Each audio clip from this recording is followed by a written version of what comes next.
So today is a very special day for my family, for me.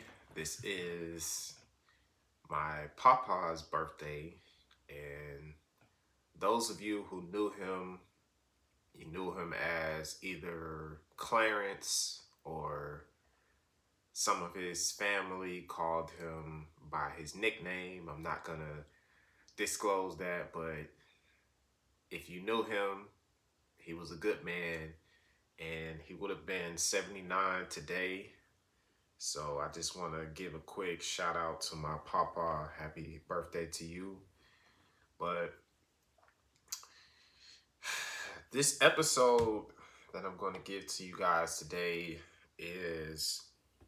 it was supposed to be given to you guys last night, but I kind of got in the house a little late from work. And while I'm thankful to have that job, I'm thankful for all of my places of employment. I kind of wanted to get that to you guys yesterday, but things happen. I'm not perfect.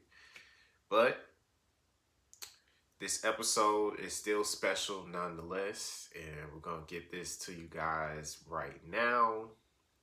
So without further ado, let's go ahead and get to it, man.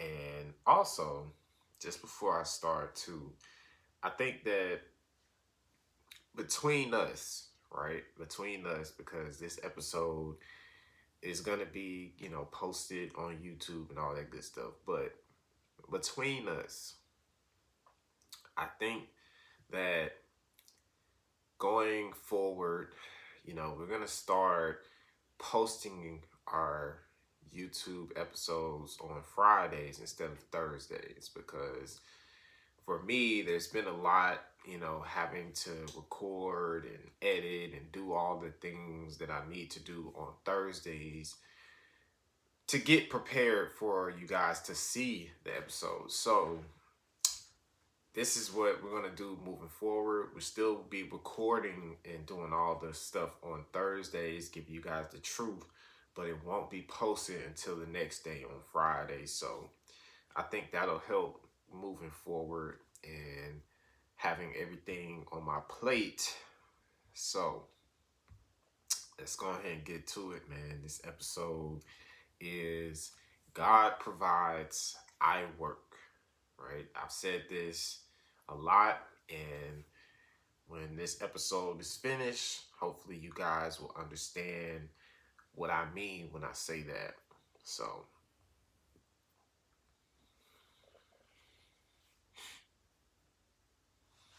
first off, before I get that, let me get a sweet water.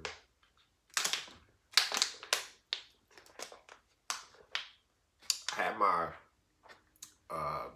supervisor ask me what was in my water bottle, because as you can see, it's not clear water, right? But I have my supplements that I put in here. First was warm wood and black walnut.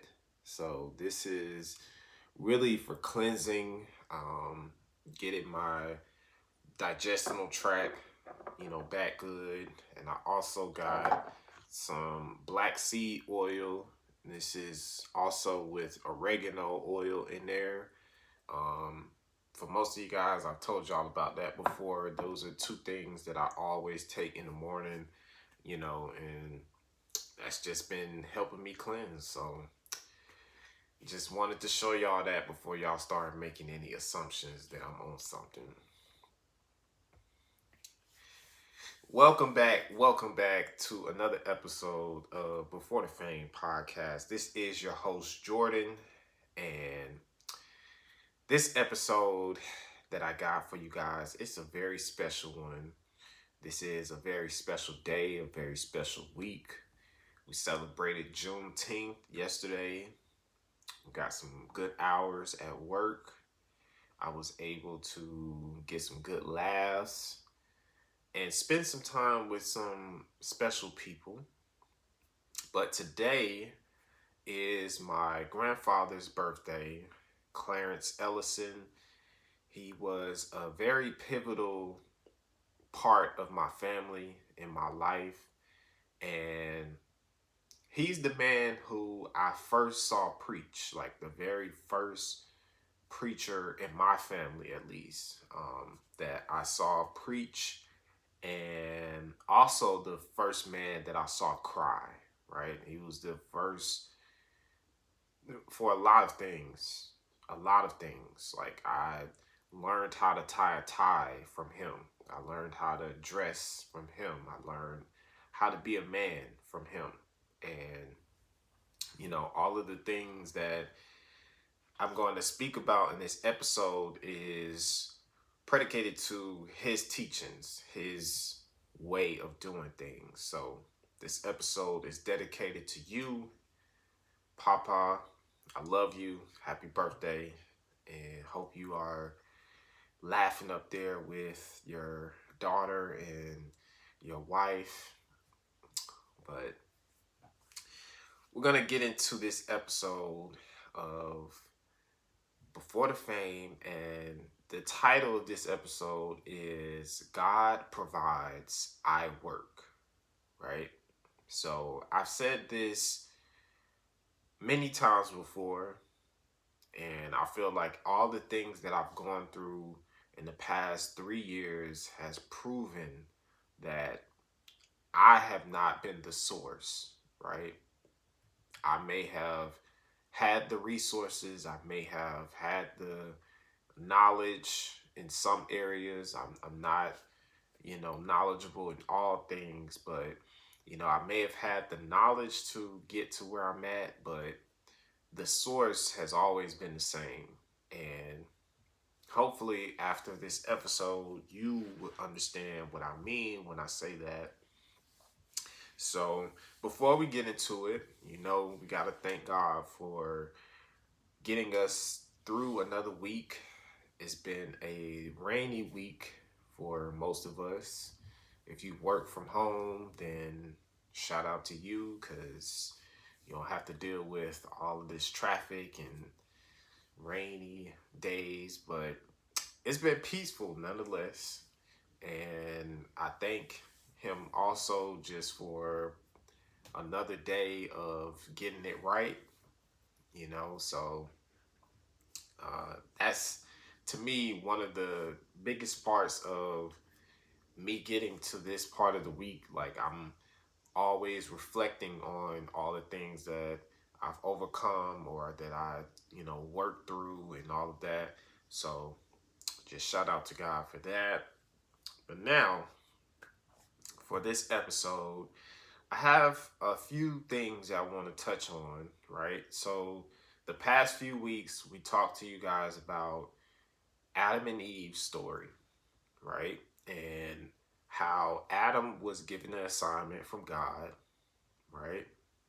He had Eve taken from his rib. We know all of that.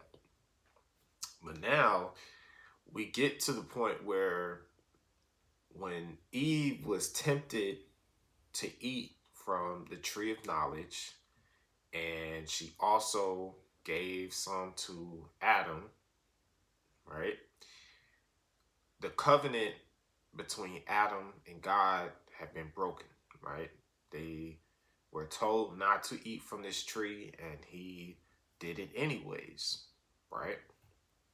And now, when we get deeper into the story and talking about, how God provided all of their needs in this garden, right? He didn't ask Adam to provide money. He didn't ask Adam to provide a home. He didn't even ask Adam to provide for Eve, right? All Adam had to do was watch over the garden, work the garden, right? And now, as humans evolved, as humans made more purpose for themselves, we have turned this idea of providing into a job, right? We've turned this into a responsibility on the man, right? And in some cases, we've turned it into a responsibility on the woman. So for me, I want to get back to the real truth, right? Not what society wants us to do, not what your parents did or your grandparents, but I want to get back to the one basic truth that we all know. In the beginning, there was only one man, one woman who was given this whole land to watch over, right? To multiply. And, like I said, when we get deeper into their story, we see that it wasn't that hard, right? There wasn't too many challenges that Adam had to overcome, right? There wasn't too many things that he had to face or like, fend off from this garden. But nevertheless, as humans, he made this mistake, ate from the tree, and now, of course, naturally, God had to punish him, right? And just like all of us who disobey God's commands and his wishes, we will get punished for it, right? And because of that, now we are exposed to death, right? We are exposed to sin through Adam's mistake, right? But now, I want to shift gears a little bit because though Adam had this choice, right? We all have a choice, right? We all have a choice to live a life of obeying God's commands, or we can do our own thing, right? This is why God gave us free will. And this is also why I feel like we butt heads as a community, right? Where most men, they feel like all they do is go to work and they pay for bills. And, some men, they're not coming, to the table with these expectations. But I think that beyond that, it's more about how we perceive this title of being a provider, being a protector, and all of this stuff, right? So, once again, I think that, the gender roles in all of this has kind of sort of been flip-flopped, throughout the years. And as humans evolved, like I said, you had it to where it used to be where the man went out and worked and the woman was at home taking care of the kids and all of that.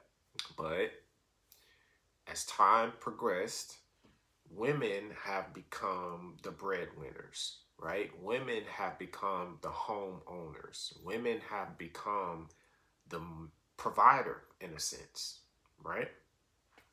And you have more men now who are, whether they're coming from, being imprisoned or, just simply lazy or giving themselves excuses, to not do better.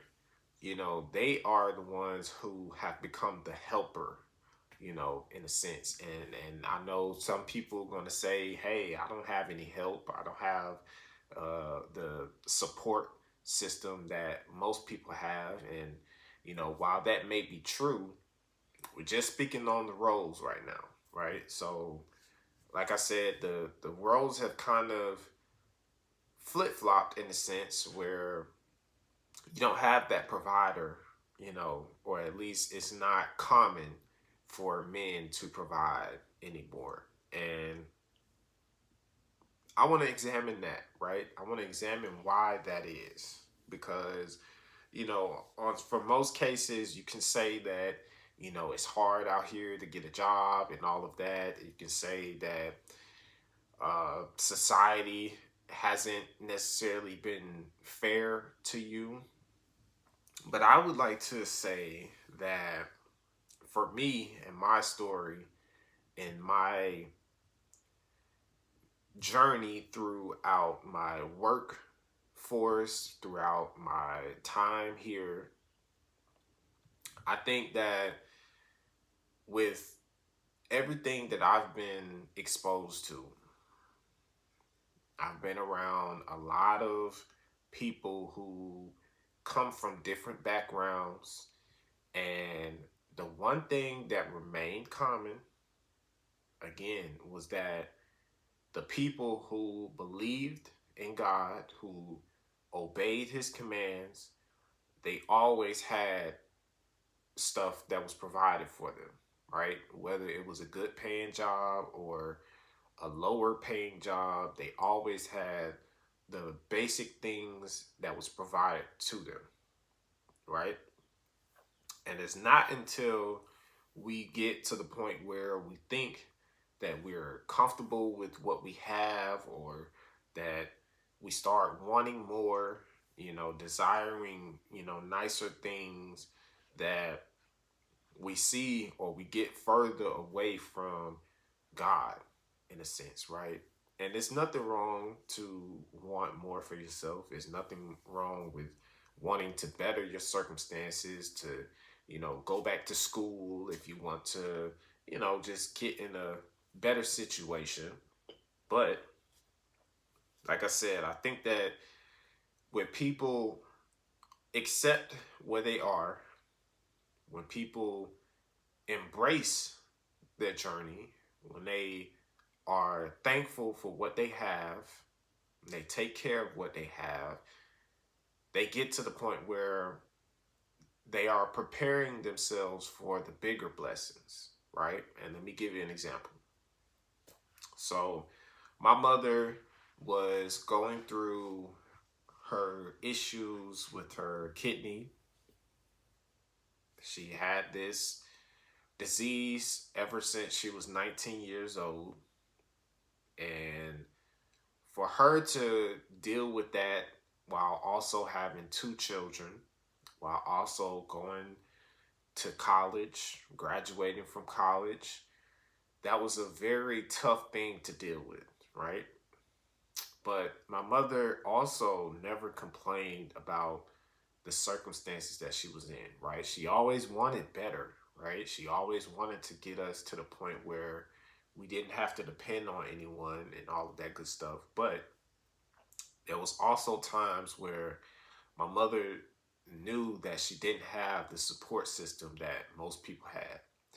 So she got to the point where she was able to buy her own house. She was able to move out of her sister's home and get herself together.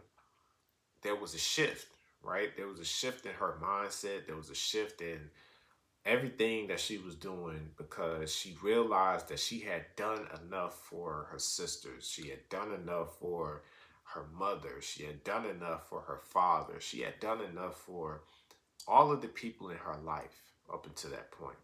But now she wanted to do for herself and her children. And in this time frame, there was a lot of people around who, wanted to be there for her. They wanted to have her back and all of that good stuff. But, I saw my mother shift from doing for others to doing for herself, right? And in this moment, I was proud of her. I wanted her to continue to live her life as if she was a normal person, even though I knew she wasn't, always all right, right? Some days she would be sad, some days she would just stay home, but I still wanted her to live her life, right? And in this time frame, she also had to stop working as well, right? She wasn't able to work. So things were very rough, for a period, but it also was a beautiful time because I got to see a different side of my mom, right? I got to see the vulnerability, right? And it's not that I didn't see that before, right? I just was too young to understand it, right? I was very young. All I wanted to do was to be able to go outside and play with my friends. Um, and I was able to do that, right? But, I just got to see a different side of my mom that I cherish to this day, because it really taught me that even in your times of rest, right, God provides, right? That to me is the biggest thing that I want to share with you guys today, that God isn't just about providing financial parts to our lives. It's not about just providing a home or all the material things that we wish for. God provides rest, right? And in that time frame, I got to see my mother be, or it was some of the happiest and saddest times of my life, because through all of that, she dealt with the miscarriage, or not a miscarriage. She had a stillbirth with my brother, Joshua. And that time frame, it was very hard for her. But once again, it was a beautiful time as well, because I could never seen my mother that happy, right? I never seen her happier than in that moment of bonding with my younger brother. And he would have been 17 going on 18 now. That's crazy to think of, but he would have definitely been the highlight of her life, up until that point, just because of all the things that she had to go through. And this is why I say, God, he provided so many blessings in such a quick time that we couldn't even understand it, right? We couldn't understand what was going on, or at least I couldn't. But now I see it for what it is, right? I see how even in those times of not having as much as others had, we had way more than a lot of other people. And it was all because my mother, she worked two jobs. She was doing her best to provide for her two sons. And, she couldn't bring her third son into this world, but it still was a blessing nonetheless, right? For her to even have him, as a thought, it was like, it really wasn't, we weren't supposed to be at that point in our lives, but God has his plans.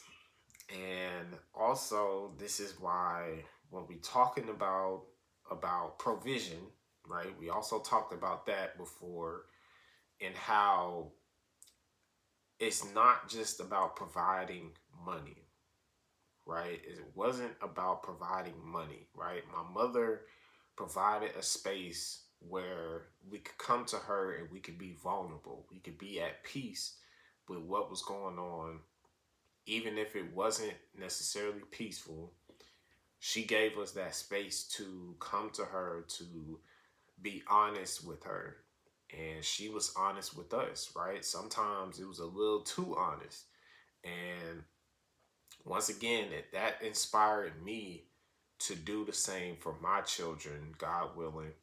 But it inspired me to speak the truth, to tell the truth, no matter if it hurts or if it makes me look bad. I want to be that for my children, because if they don't know who I am, if they can't see through my works that I was a man who was imperfect, who still tried to show up, who still did show up, I was still that type of guy, then, no matter what is said at my funeral, no matter what is put on my tombstone, it doesn't really matter, right? I just want them to understand who their father was and who the man that was created from all of this, right? And this is why my platform is what it is, because I'm not famous yet. As y'all know, I'm still, working. I'm a work in progress. But, going forward, like I said, we are creating that story, right? This is one step at a time, and my goals are still right ahead of me. I just got to continue working. That's the whole point. Like, my work is not done. And until that is, right, I can't rest. Not in the sense that I can't sleep or anything, but I can't stop doing what I'm doing. And that's what gives me the motivation to get up every day. That's what gives me the motivation to keep going. Also my story through Brandon Pope. He is very pivotal in this whole process, right?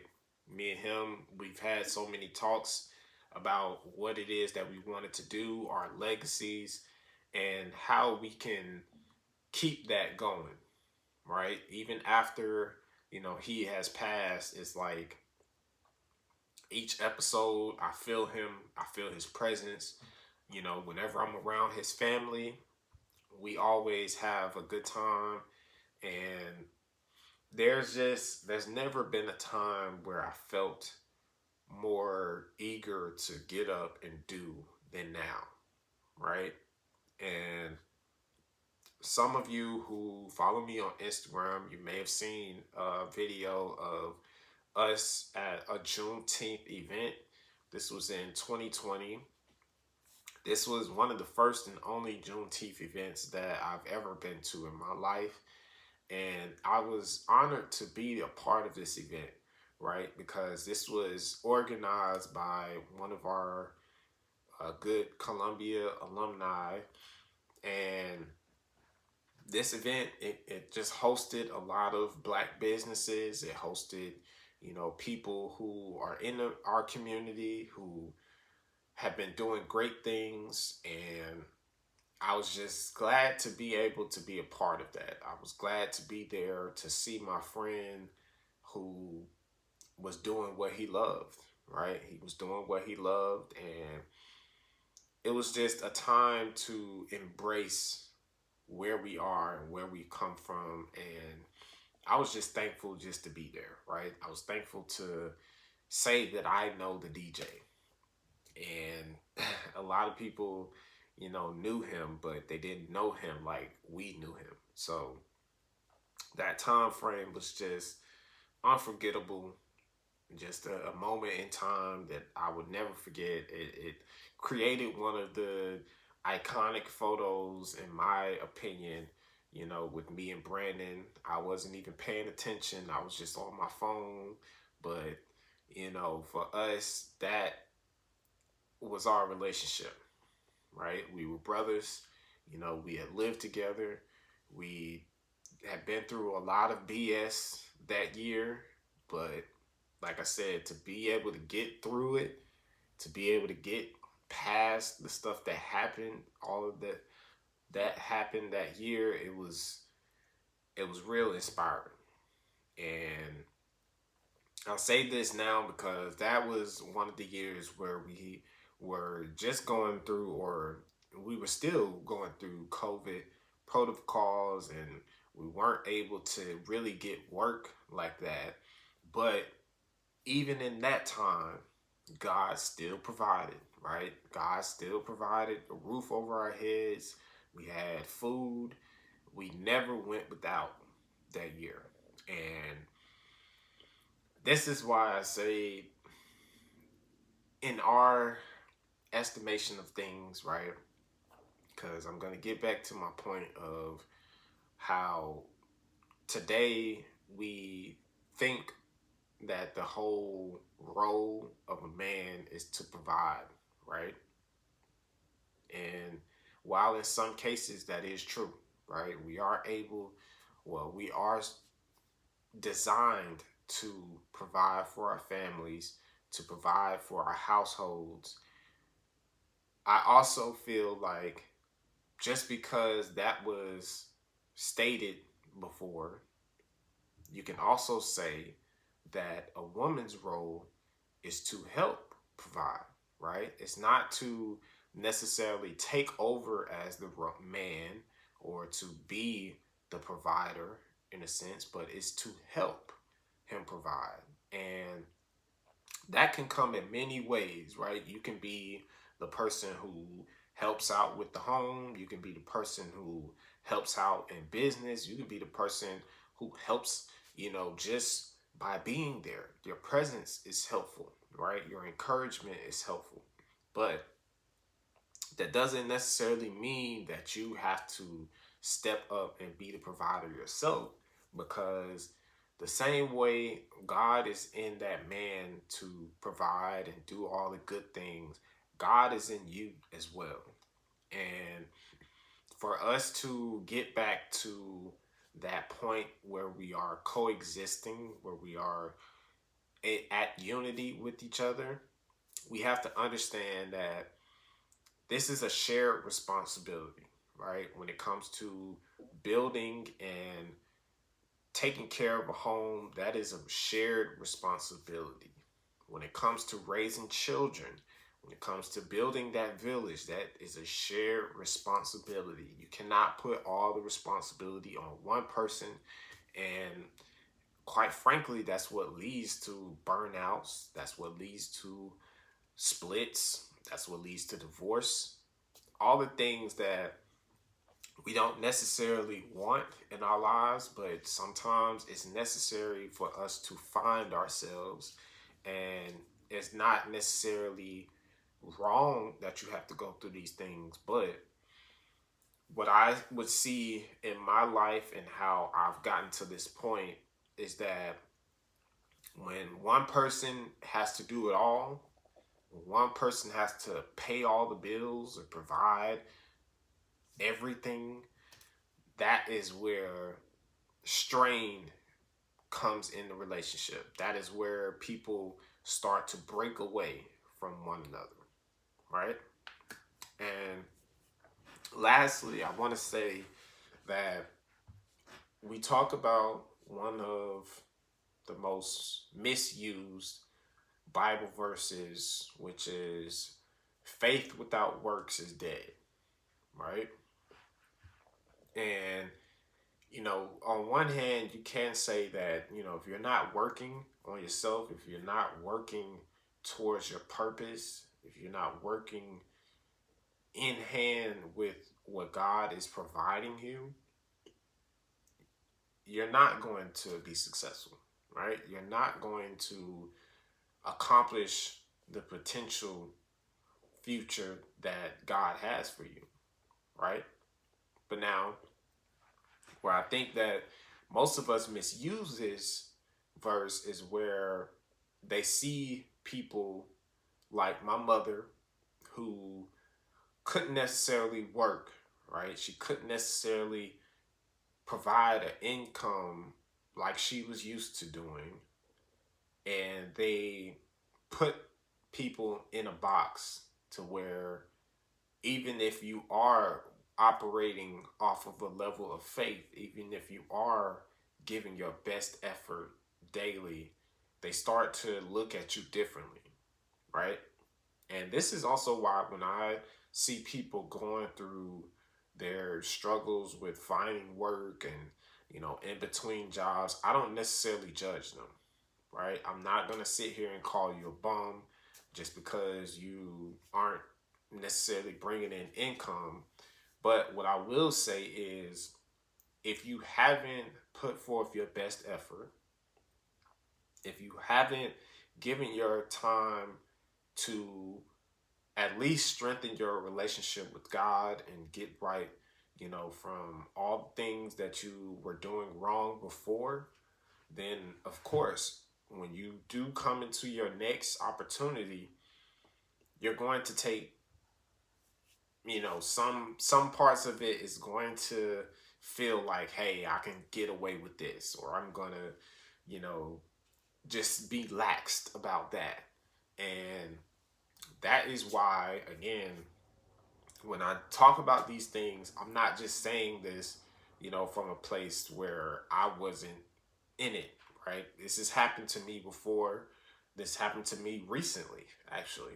And when it happened, I had to examine why I went through that, right? What happened that led to me getting to that point. And that is why now I feel like I don't have to worry about that anymore, right? And it's not to say that I can't be laid off tomorrow or today, but I'm more confident in myself now because I've been through those times of not having. I've been through those times of living off the streets, living with what God gave me, right? It wasn't anything that I did that, you know, besides me seeking work. Like that was the only thing that I would say that I had to get up and do. But outside of that, God provided everything that I needed, right? He can provide everything you need if you believe. But I think going forward, one thing that we do have to say and do for ourselves outside of believing, outside of working, is letting go of that need for control, letting go of the desire to have all the nice things because it's not going to get us any closer, right? It's not going to bring us back to that unity that I know for me, I'm seeking it, right? Outside of, seeking the kingdom, I want us to be unified. I want us to work together as a unit. And we're not going to do that just by working, right? That to me, that takes a deeper level of communication. It takes a deeper level of understanding. It takes a deeper level of patience, right? But all of that requires self work. All of that requires reflection. All of that requires us doing the shadow work. And that's what we're going to get into deeper on the next episode of Before the Fame. I thank you guys for listening. And if you want to follow me for more, you can do so on my YouTube channel, JoJo's Toolbox. That's JoJoStoolbox on YouTube. You can also follow me on TikTok at JoJo's Toolbox as well. Thank you guys for listening to Before the Fame.